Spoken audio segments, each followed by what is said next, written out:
Et un petit week-end à Angoulême qui commence bien avec le cassage de bouteilles, une de mes passions. Oh, on entend plus la vidéo là. Allez, c'est parti.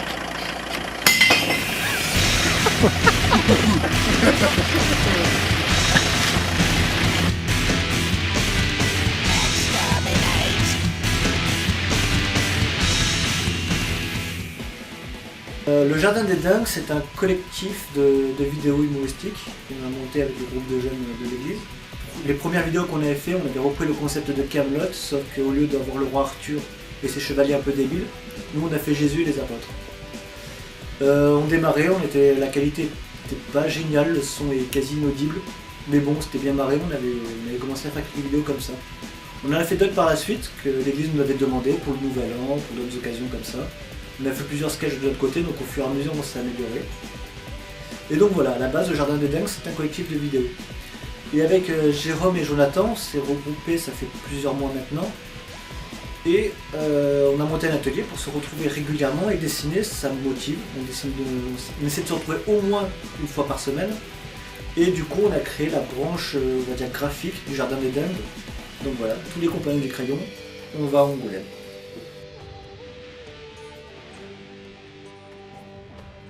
Bon ben moi c'est Jonathan et Gribouille avec moi là, sur les genoux. Un petit coquin. Donc voilà, je suis allé au festival d'Angoulême avec mes amis Pascal, Yann et Jérôme. Alors moi il faut savoir que j'ai deux passions, donc la danse et le dessin. Et bizarrement j'ai commencé par le dessin quand j'étais petit. La danse j'ai commencé qu'à l'âge de 15 ans. Donc j'ai commencé à travailler dessus et en rencontrant Pascal à l'église, qui faisait de la BD aussi, on a vite sympathisé, on a décidé de commencer à bosser ensemble. Alors moi c'est Pascal, je dessine depuis que je suis tout petit, je sais pas quand est-ce que j'ai commencé. Par contre la bande dessinée, je devais avoir 7-8 ans et j'ai appris que les BD sortaient pas toutes seules de l'usine. C'était des gens qui étaient payés pour faire ça. Et là je me suis dit, c'est le plus beau métier du monde, je veux faire ça. Par contre j'ai vite compris que dire à papa maman je veux faire de la bande dessinée, ça le fait pas. Même s'ils m'ont jamais freiné dans ce projet-là, ils m'ont fait comprendre qu'il fallait une solution de secours au cas où. Donc j'ai fait des études en électronique et en programmation, tout en dessinant toujours à côté. Et sorti de mon BTS, je me suis dit non, je veux vraiment faire de la bande dessinée. Il y a tout à fait un potentiel aussi pour parler de Jésus, et c'est vrai que la BD, c'est un média super qui plaît à toute la jeunesse. Il n'y a qu'à voir à la FNAC, à chaque fois que je vais à la FNAC, il y a toujours un jeune ou deux qui lit une BD. Et j'aimerais en faire mon métier, parce que c'est un métier, ça s'appelle le 9e art. C'est un métier qui commence à avoir beaucoup de richesse et de talent. Je pense que j'ai un talent de dessinateur de BD. C'est vrai, comme Pascal, j'ai commencé petit, je ne sais pas quand est-ce que j'ai commencé à dessiner. C'est vrai que ma mère étant professeure de dessin, elle m'a branché dans son atelier de dessin pour adultes. Et maintenant, je suis en formation en bande dessinée depuis 1 an et demi et quelques. Alors salut, je m'appelle Yann. Et en fait, comme ceux qui sont autour de moi, Pascal, Jojo et Jérôme, je suis un geek, on va dire. Et en fait, pourquoi je suis allé à Angoulême? Tout simplement parce que déjà, j'ai entendu pas mal parler de cet événement.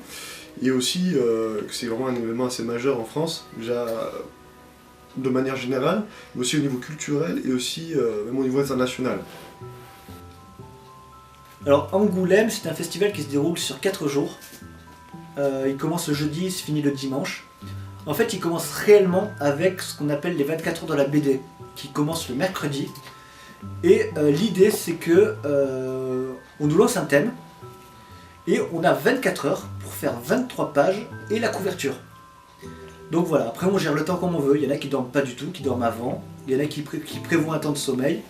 Et donc le festival d'Angoulême se démarre avec ça. Ensuite il dure 4 jours, il y a plusieurs animations, il y a des conférences. Tout le festival est éclaté un peu partout dans le centre-ville. Donc on trouve le Quai des Bulles par exemple, qui est un peu la tente principale, c'est là où il y a tous les stands des éditeurs. Donc le Quai des Bulles est principalement composé de stands d'éditeurs où ils vendent leurs BD. Et ils ont leurs auteurs en séance de dédicace. Donc c'est là où on se présente avec une bande dessinée, on a 5 petites minutes avec l'auteur, parfois plus. C'est leur seul contact avec leur lecteur. Donc ils découvrent les personnages qui sont aimés, pas appréciés, ce que les lecteurs comment ils suivent leur histoire, comment ils ont découvert, etc. Donc c'est un vrai, pour l'auteur, c'est un vrai moment de partage avec son public. Ensuite, il y a des conférences qui sont un peu éclatées un peu partout dans tout le centre-ville. On peut s'y rendre en bus. Il y a un réseau qui est organisé, un réseau de bus qui est organisé spécialement pour le festival. Et donc voilà, donc il y a des conférences, il y a des expositions. Parfois même certains auteurs, il faut les trouver dans ces lieux-là, et voilà. Alors, une chose que je remarque qui est totalement français, c'est le goût de la sécurité. Du moins à cause de l'événement qui nous a tous touchés, personnellement, surtout les dessinateurs, l'événement de Charlie Hebdo, même si on n'aime pas Charlie Hebdo, peu importe, mais dans toutes les tentes d'entrée, il y avait 100 personnes qui attendaient, avec fouillage des sacs, passage au crible pour savoir si on avait des objets métalliques, etc., comme dans les aéroports. Mais ce que j'aime, c'est que c'était vraiment calme, quoi. Et même s'il y a eu une manifestation, il y a eu des gens qui ont manifesté pour le statut de dessinateur, leur retraite, etc., c'était vraiment bien géré. Et même les policiers, la gendarmerie, l'armée étaient mobilisés. On pouvait les saluer, ils nous répondaient bonjour. Il y avait une ambiance vraiment super. On nous fouillait en fait à l'entrée, on ouvrait le sac pour lui montrer. Alors, moi j'arrive, j'ouvre mon sac, il n'y a que de la bouffe. Et puis Gigi regarde, je fais waouh, vous avez pour longtemps, je fais oui. Puis après on passe, détecteur de métaux, pareil, voilà, plaisantin et tout, il me fait. Gigi me fait ah c'est bon, il passe sous le béret, c'est bon, il reste sous le béret basque. Bon. Et pareil, vraiment. Alors il y a un truc rigolo aussi, j'ai pas osé prendre des photos, j'aurais peut-être dû. Je sais pas, une petite anecdote comme ça, sans plus, j'ai vu Alain Juppé, je l'ai croisé à côté, tiens, j'ai pas reconnu, du coup, je veux pas dire de bêtises cette marre, mais j'ai cru que c'était, je suis nul, excusez-moi pour les gens, ils disent, oh, c'est Edouard Balladur, non, je m'en ai, c'est pas lui, non, c'est Alain Juppé, ok, et du coup, il y a un petit jeune qui arrive tout de suite, excusez-moi monsieur, je peux prendre une photo avec vous, et vraiment, des contrats qui oui, allez-y, et puis alors, le petit essaie de me prendre en photo, mais bon, en fait, puis alors, Juppé, tu fais, non, mais soyez avec moi sur la photo quand même, mais, voilà, c'est pour la selfie, c'est comme ça, moi qui n'y arrivais pas. Et finalement, il a donné un garde du corps qui les a pris, donc c'était assez rigolo, quoi. Il y a un truc marrant, c'est que dans la tente où nous étions, nous avons donné rendez-vous à Yann devant le Joker. Et lui est allé devant une statue représentant le Joker, c'est-à-dire le héros de Batman. Sauf que nous étions devant la maison d'édition Joker. Et évidemment, c'était pas le même endroit. C'était à 2 points opposés de la tente. Et on disait, mais où es-tu? On t'attend, qu'est-ce que tu fais? Qu'est-ce que tu veux? Ben, je suis devant le Joker, là, je vous attends. Et ça a duré un moment, un quart d'heure, 20 minutes, et après on a compris que c'était pas le même endroit. J'ai beaucoup aimé, c'était les poses avec les je peux dire les figurines, parce que sont ouais, les statues. Ouais, avec les statues. Il y avait tous les Avengers, mais il y avait un intrus, enfin 2 intrus même. Ouais, vas-y, parle. Il y avait Spider-Man, c'est pas un Avenger, je pense, et puis il y avait un gars avec un béret. On sait pas qui c'était. Vas-y, parle-en, parce que là j'ai pas C'était voilà, donc du coup il y avait un super héros, en fait c'est pas connu, mais ça apparaît, du coup je pense que c'est un clin d'œil aussi. En fait, je sors du salon, Pascal dit, tu sais, on parle toujours des super héros américains et tout, mais je suis certain en France, les Français, on a des super héros, quoi, c'est obligé, quoi. Donc j'ai eu le béret, ça, moi je m'amusais, un peu franchise, quoi. Tous les gens regardaient, même à un moment, il y a un petit, il passe comme ça, puis ses parents, ils passent à droite, et lui, il continue tout droit, regardez. Et en fait, il y a vraiment un super héros qui existe, un français, super héros français, qui s'appelle Super Dupont. Ils prennent pour manger vraiment du fromage français, de la baguette, et pas être dessiné à l'encre de Chine, ça c'est super important. Et donc voilà, il y avait aussi ça, c'est assez rigolo de voir. Donc ouais, finalement il y a des super-héros français. Bon, c'était pas pareil, mais bon, il y en a. Voilà. Nous avons eu beau temps tout du long, un petit peu de pluie, il faut le dire, mais rien de vraiment grave. Et c'est une réponse à la prière de David Thévenet, qui a prié pour nous en groupe avec Jonathan et moi, et qui nous a dit proclamer la parole de Dieu tout le long du chemin, et que vraiment nous ayons la porte ouverte, un beau temps, etc. Et nous avons eu beau temps. Je suis Monsieur Édition. J'ai de l'argent et j'aimerais financer des bandes dessinées. Nous sommes 3, un scénariste, un dessinateur et un coloriste. Voici la BD que nous avons fait. C'est super, mais ça serait encore mieux si le héros était une fille. À 3, nous avons mis un an à plein temps pour ces 46 planches, et sans revenu, et il faudrait tout refaire, si on avait su avant. Effectivement, à l'avenir, je vais demander un projet de BD et non une histoire finie. Dans ce dossier, il me faudra quelques planches finalisées pour voir le rendu final de la BD. Un résumé en 2 pages maxi. Je vais recevoir beaucoup de propositions. Une note d'intention en 1 page pour connaître le message transmis dans l'histoire. Et quelques croquis pour voir les personnages et décors non présents dans les planches. Vu le nombre conséquent de dossiers, il va y avoir une présélection. Ensuite, l'équipe éditoriale se regroupera 2 fois par mois pour discuter des dossiers intéressants. Même à ce stade, il y a plusieurs refus possibles. Le projet ne correspond pas à la ligne éditoriale. Le scénario est bon, mais pas le dessin, ou l'inverse. On peut négocier avec l'auteur pour une collaboration avec un autre. Le budget de 7 trimestres est atteint, le projet attendra. Maintenant que nous avons signé, vous serez payé en droit d'auteur pour chaque planche et vous toucherez 10% sur les ventes. 10% seulement? Oui, il y a beaucoup d'intermédiaires. D'abord, il y a l'imprimeur qui enverra les BD au diffuseur. Le rôle du diffuseur est de gérer l'envoi des BD dans les centres d'achat, qui sont les derniers intermédiaires avec les lecteurs. On va devoir faire de la qualité et être productif si on veut vraiment en vivre. Il y a des solutions alternatives. L'auto-édition consiste à se financer seul et n'avoir que l'imprimeur et le libraire. Mais la diffusion est souvent locale. Sinon, on peut remplacer tous les intermédiaires par un site sur Internet. Mais les revenus sont très amoindris. Voilà comment ça se passe en Europe. Mais c'est différent aux États-Unis et en Asie. Les formats aussi sont différents. En Europe, une BD comporte 46 pages à 4 couvertures cartonnées. En Asie, le manga, pour le Japon par exemple, est au format A5 en noir et blanc. Aux États-Unis, les comics sont publiés dans un format couleur proche du A5.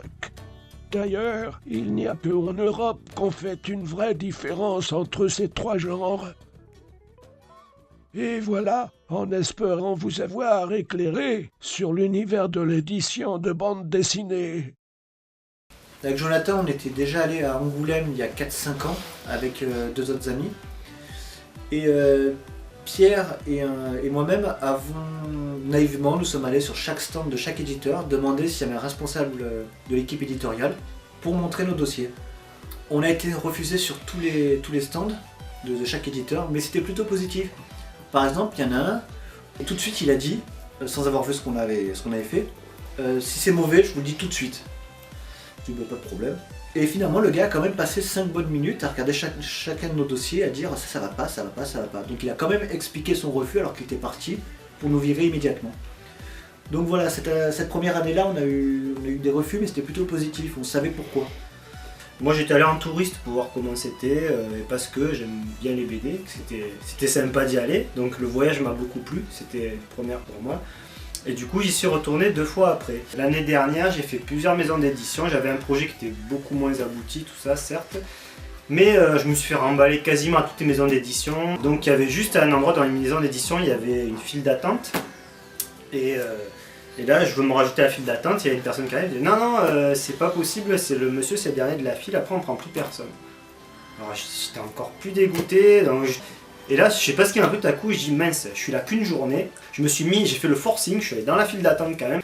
Il y a 2 journalistes qui sont arrivés, ils ont vu mon Bob en fait, donc ils sont arrivés vers moi, il fait ah hello, you speak English?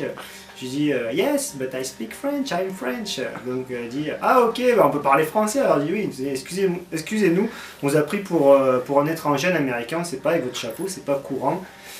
Et de fil en aiguille en discutant, là le gars m'a dit mais vous faites la queue devant les éditeurs, vous savez qu'il y a un espace dédié aux jeunes talents plus bas à tel endroit. Il m'a montré sur la carte, parce qu'on a des cartes à l'entrée. Et j'étais pas du tout au courant. Et grâce à ça, voilà, Dieu a fait encore un petit clin d'œil. Il a permis de nous orienter vers le côté jeune talent. Donc ça, c'était l'année dernière. Oui, d'ailleurs, j'ai quand même vu l'éditrice où je faisais la file d'attente. Là, ça a duré 2 minutes. Pour moi, ça a été très dur. Elle a regardé mes planches, elle fait oui, c'est pas bon, il y a plein de défauts. J'ai dit, mais vous pouvez pas faire des critiques constructives que... Ah non, non, j'ai pas le temps. J'ai dit, mais vous voulez pas lire mon histoire? Non, non, ça m'intéresse pas. Enfin, vraiment, je suis sorti de là, j'étais... J'étais déjà allé à Angoulême l'an dernier pour la première fois et j'avais été grandement surpris par la qualité du salon qui est de connotation internationale. Et j'avais pris beaucoup de photos, j'étais parti dans l'idée de faire beaucoup de contacts, de discuter avec beaucoup d'auteurs, etc. Et j'avais acheté aussi beaucoup de BD. Cette fois-ci, j'ai plutôt fait un tour d'horizon plus large. Et au lieu d'acheter des bandes dessinées, j'ai aussi discuté avec les auteurs, notamment avec une Italienne qui présentait son stand, qui était seule. Alors je l'ai sollicité pour lui montrer mes dessins et elle m'a donné des conseils judicieux. Donc mon approche, c'est déjà un peu plus professionnel que l'an dernier. C'est pour regarder où j'en étais par rapport à mon talent. Voilà, du coup cette année j'ai quand même voulu renouveler l'expérience en me disant qu'il y avait, j'aurais le temps de préparer un truc mieux et que forcément en venant 2 jours j'aurais l'opportunité d'avoir plus de personnes et d'aller dans cet espace pour les jeunes auteurs. Donc cette année, c'est ce que j'ai fait en arrivant. Avec Pascal, nous avons couru à l'espace jeunes auteurs en étant mal guidés à l'accueil par une jeune fille, que Dieu la bénisse, qui nous a envoyé à l'opposé. Heureusement nous avions une carte. Et Pascal a un super sens de l'orientation, ce qui n'est pas mon cas. J'étais content de l'avoir avec moi. Du coup, j'ai fait une première maison d'édition. On n'a pas fait la même file avec Pascal parce qu'il ne voulait pas aller aux mêmes éditeurs. Et heureusement, j'ai pas attendu trop longtemps cette fille. J'ai dû attendre à tout casser une demi-heure, je pense. Et du coup, alors j'arrive tout content avec mon projet. Donc c'était 4 femmes qui m'ont reçu. Et là, dessus, elle me fait « Ah non, elle me fait écoutez, ça va pas être possible, ça va être comme le jeune homme juste avant. Vous faites du manga et nous, ça, on n'y connaît rien. » Alors je dis « Vous éditez pas de manga ?» Elle fait « Si, mais des projets déjà connus, des trucs qui marchent au Japon et qu'on réédite en français. Mais on n'édite pas des nouveaux mangas. » Mais du coup, comme l'année d'avant, ça a duré 2 minutes. Et je suis parti, au bout de 2 minutes, c'était très dur pour moi. Du coup, elles m'ont dit essayez d'aller voir les éditeurs en haut. Et l'année d'avant, je m'étais fait remballer par les éditeurs. Et je dis oui, mais ils reçoivent pas. Et là, elles m'ont dit mais si, essayez, parfois ils reçoivent. Alors je suis parti, j'ai dit à Pascal, j'ai expliqué à Pascal la solution parce qu'il faisait encore la queue, Pascal, et lui, il est resté un bon moment, 1 heure bon poids, je pense. Du coup, je suis remonté à l'espace des bulles, ce qui disait Pascal précédemment. Et là, alors j'étais vraiment découragé, j'avais pas envie de voir les éditeurs, je m'étais encore fait remballer en 2 minutes. Donc je tournais, je regardais un petit peu ce qu'il y avait, les stands, tout ça. Et donc il y avait une exposition sur Jack Kirby dans un autre espace. Et il a travaillé sur beaucoup de comics, c'est quelqu'un de très connu dans le milieu de la bande dessinée. Enfin, Dieu a permis de m'apaiser en voyant ça. Et donc en sortant de l'exposition, je passe devant des maisons d'édition. Je dis bon ben allez, maintenant que je me suis un peu rechargé, je vais essayer. Alors je fais un premier éditeur et je dis oui bonjour. Alors j'arrivais vraiment dans mes petits souliers, je me suis dit je vais encore me prendre une claque, tiens, au bout de 2 minutes, dégage. Alors, pardon, j'exagère, mais pour moi je le vois un peu comme ça quoi. Mais je vais vraiment dans mes petits souliers, je dis bonjour, excusez-moi, est-ce qu'il est possible de voir un éditeur, c'est pour présenter un projet. Et là le gars, super sympa, c'est un jeune, il avait une trentaine d'années à peu près, comme moi. Et du coup il fait oui pas de souci, montrez-moi, vous avez des travaux, tout ça. Alors je pose mon sac, puis il prend bien le temps, il prend mon projet, il regarde, il lit. Je lui dis vous voulez que je vous raconte un peu l'histoire? Il me dit oui allez-y, donc je raconte l'histoire, tout ça. Et donc il me dit nous on n'édite pas ce genre de choses dans notre maison d'édition. Il m'a dit on fait quand même du manga mais pas ce genre d'histoire. Parce qu'il m'a dit, on a une branche de notre maison d'édition où c'est un style un peu loufoque aussi, mais c'est très très décalé. Et il me dit, vous, c'est vraiment entre les deux, il n'y a pas de... Voilà. Mais très gentil, hein, il regardait mes dessins. Il m'a dit, oui, on voit qu'il y a du travail, il y a du potentiel dans le dessin, c'est bien, c'est propre tout ça, l'histoire elle est travaillée. Juste, il m'a dit, oui, il faudrait mettre peut-être un peu des trames. Alors les trames, qu'est-ce que c'est? C'est les ombrages, les effets de lumière, tout ça. Il m'a dit, sinon, on voit qu'il y a du travail et tout, c'est bien, quoi. Et il m'a encouragé, il me dit, mais allez voir d'autres maisons d'édition, tout ça. Du coup, ça m'a reboosté un peu. J'ai pas pu rencontrer les éditeurs que je voulais, mais bon, j'ai quand même tenté le coup. Grosso modo, en quelques paraphrases, ils m'ont dit que c'était trop amateur. Pour le dessin, je le comprends tout à fait, parce qu'en fait, j'ai fait une planche. Pour chaque planche, j'ai passé que seulement 2 jours, et c'est très très court. Normalement, on passe une semaine. Moi, j'ai passé seulement 2 jours, donc il y avait beaucoup de précipitations. Donc au niveau du dessin, je comprends très bien qu'ils m'aient dit que c'était amateur. Ils m'ont dit pareil pour le scénario, mais là, c'est un peu de ma faute, je l'ai mal présenté. J'étais très maladroit, et en même temps, c'est pas plus mal, parce que maintenant... je connais l'ordre dans lequel je dois présenter mon dossier, donc les éléments de mes scénarios. Les éditeurs, la plupart, ils ont été bien au niveau de l'accueil et des retours. À part le premier, bon, c'était même pas un mauvais accueil, c'est que ça correspondait pas au style. Mais on peut tomber aussi sur des éditeurs, on va dire pas sympas, pour parler simplement, quoi. Donc ça, c'était le dimanche, le dernier jour. Donc j'y suis allé, pareil. Oui, est-ce que je peux avoir un éditeur? Alors déjà le gars il était assis, il soufflait un peu, alors je dis oh là là, c'est mal engagé quoi, avant même que je sorte le truc. Et là du coup il prend mon dossier, alors il regarde comme ça, il me dit ouais, ça fait vraiment enfant quoi le style, il fait nous on veut des trucs de qualité, déjà qu'on peut éditer, puis il me montrait son stand, voilà on a des trucs comme ça et tout, fini. Je dis ok, alors je savais pas trop quoi dire, je lui dis mais vous voulez pas lire mon scénario? Il y a quand même un scénario derrière, tout ça. Il fait ah non, moi de toute façon le dessin il passe pas, le scénario ça m'intéresse pas. Mais vraiment méprisant. Donc je serrais vraiment les dents, alors j'essayais vraiment de. Voilà. Je dis mais moi il y a possibilité, hein, je peux travailler sur le scénario avec un dessinateur. Ah non, il faut que vous veniez déjà avec votre dessinateur, il n'y a pas moyen. Et je dis mais je peux vous monter peut-être mon book. Hein. Non. Il me fait non, mais il me fait j'en ai assez vu de toute façon. Je dis ok, merci, au revoir. Donc voilà, vraiment super désagréable le gars.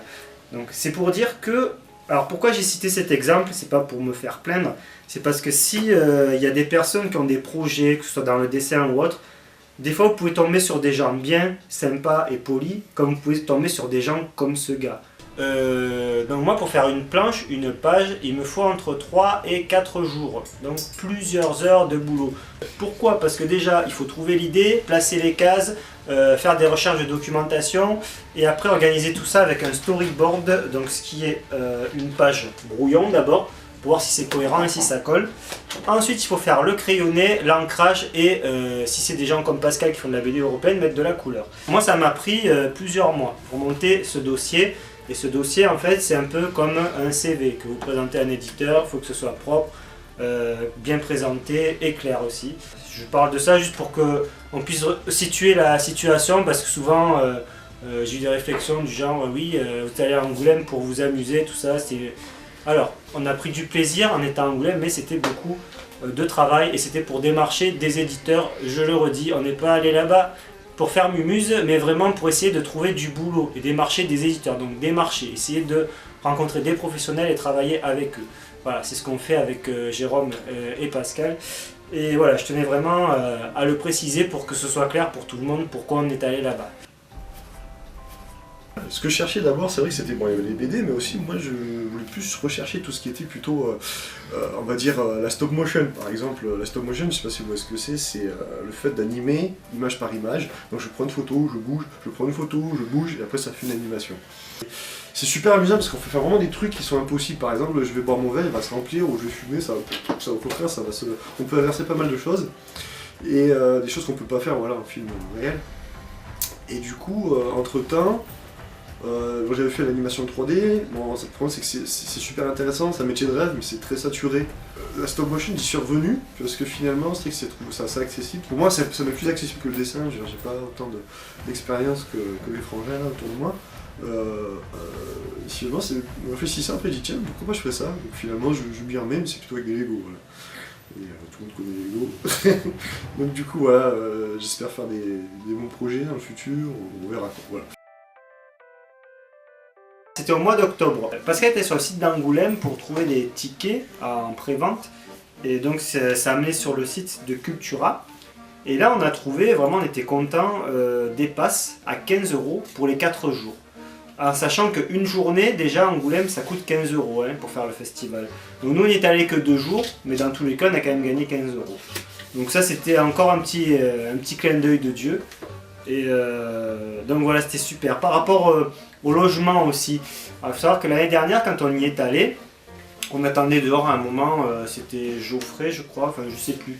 On était 4, il y avait Jérôme, Pascal, Geoffrey et moi, il y en a un des 4 qui s'était absenté, on attendait. Et là, une dame vient nous voir parce qu'elle faisait des interviews. Elle dit oui, bonjour, vous venez d'où? Qu'est-ce que vous faites? Tout ça. Alors, on lui a expliqué qu'on venait de Nîmes et qu'on était là pour la journée. Parce que l'année dernière, on n'est resté qu'une journée. Donc, on était parti à 4 h du matin. On est rentré dans la nuit, le jour d'après, vers 3-4 h du mat aussi. Enfin, une journée très fatigante. Donc, cette dame nous a dit mais vous faites cette route en une journée, vous venez d'aussi loin, mais comment ça se fait? Alors, on lui explique qu'on n'avait pas trouvé de logement. Parce que c'est difficile de trouver des logements pendant le festival d'Angoulême, c'est blindé partout. Et en plus, c'est pas forcément donné pour l'hébergement. Donc, et là, spontanément, elle nous a dit oui, bah écoutez, si vous voulez, l'année prochaine, si vous revenez, je peux vous héberger chez moi.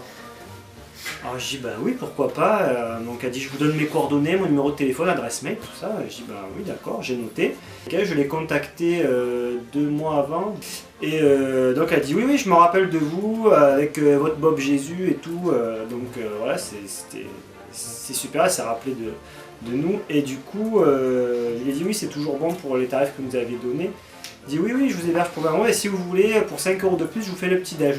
Et qui nous a vraiment, ils ont prêté la maison carrément pour la somme modique de 25 €. Elle nous a fait un repas le soir gratuit, plus le petit déjeuner. Et donc voilà, vraiment gâté. Et pour le voyage, elle nous a donné des trucs à manger après, parce qu'on partait le dimanche, on n'avait plus la revoir, on retournait au festival. Elle nous a donné des trucs à manger, elle nous a fait une carte pour aller au festival, un endroit pour se garer, et elle nous a fait une carte pour le chemin pour repartir dans la direction de Bordeaux, Nîmes, tout ça.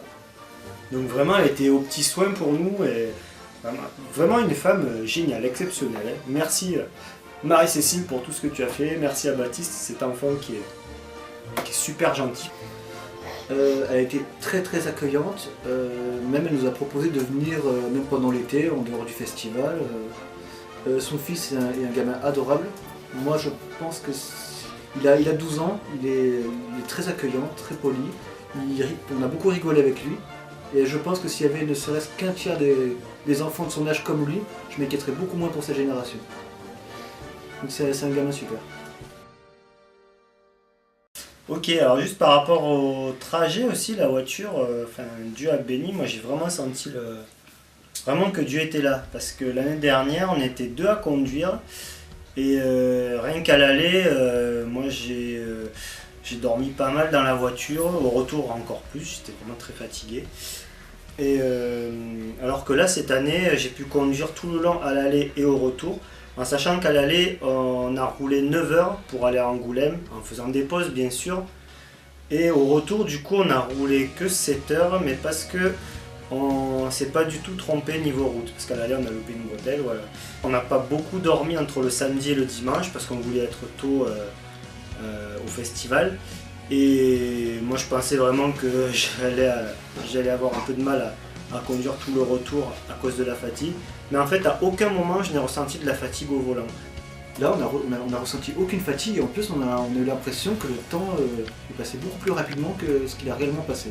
Mais à chaque fois que je reprenais le volant, aucune envie de dormir, pas de sensation de sommeil, enfin vraiment, ouais je sentais vraiment que Dieu était là quoi, parce que humainement c'est fatigant quoi, de tenir plusieurs heures sur des trajets aussi longs. Et là je sentais vraiment que c'était la main de Dieu. Bon moi c'est ma seule explication et je remercie Dieu pour ça. Aussi quand on a eu le problème de la panne, enfin c'était pas une panne mais la voiture qui affichait qu'il y avait une anomalie au niveau de la charge de la batterie, on a commencé à prier et donc j'ai appelé le papa Farid, donc qui s'y connaît en mécanique, et qui m'a dit il faut absolument sortir de l'autoroute, trouver un garage.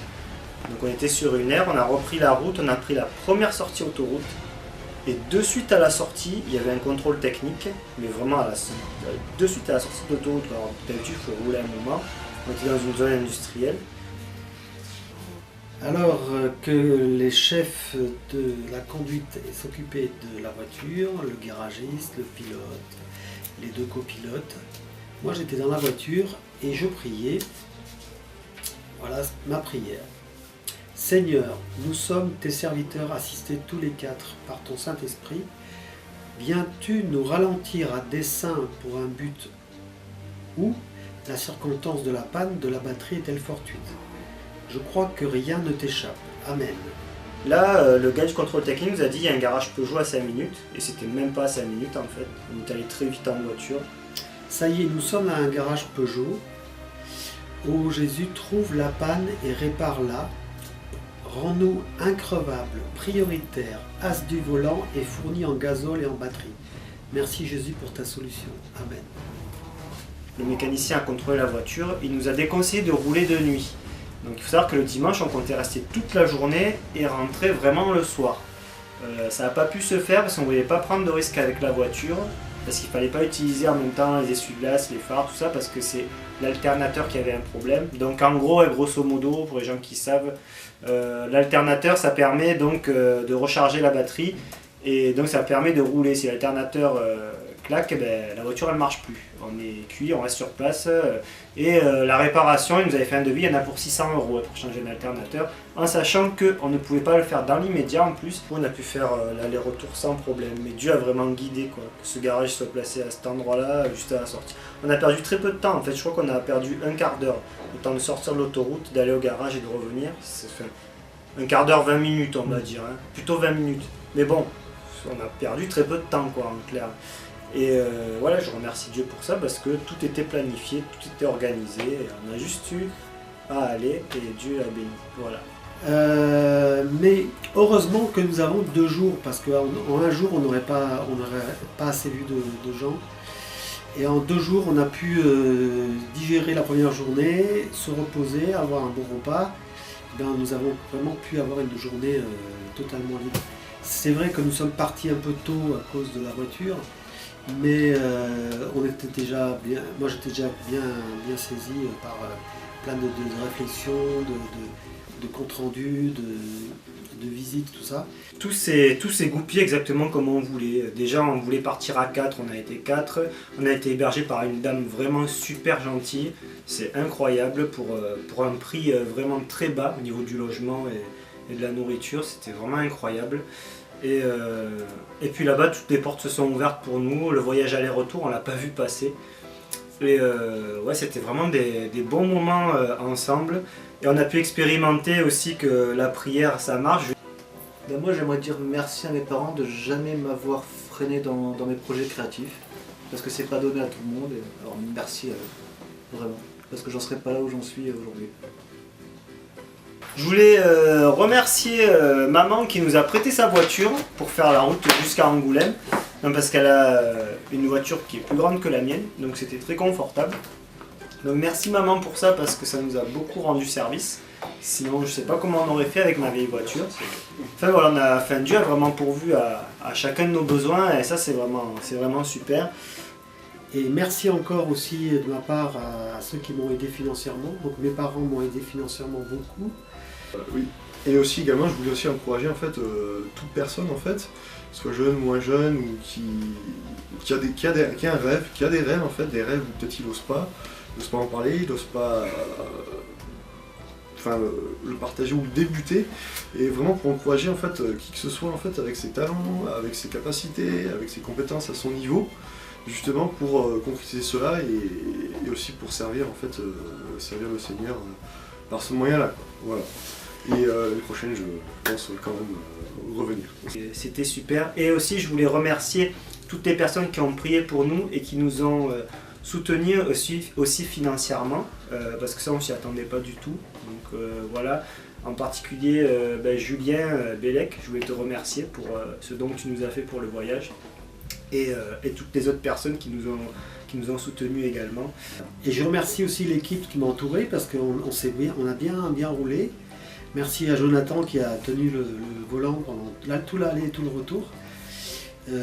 Merci à Dieu aussi pour tout ce qu'il a donné. Merci pour les talents qui nous ont été donnés par Pascal, le talent aussi de reporter de Yann.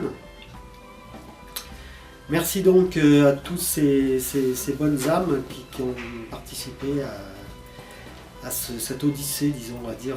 C'est peut-être l'épisode numéro 2 et peut-être c'est pas le dernier épisode. Voilà.